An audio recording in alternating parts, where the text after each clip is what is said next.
Now we're back to learning HTML, and this time I'm going to show the Figcaption tag. It's used in connection to the figure tag, so it gives a figure a caption. I've got a simple one right here from my last tutorial about figures. So it's this image right here that's nested, and usually you put the Figcaption below, opening, closing,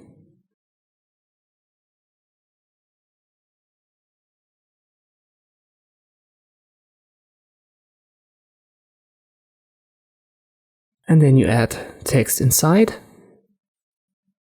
By default it's getting indented, but besides that it looks like regular text.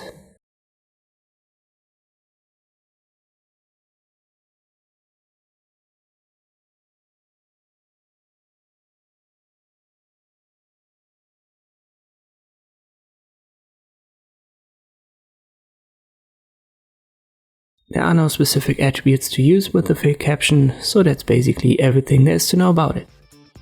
I hope this video was helpful, thank you for watching, and I'll see you next time.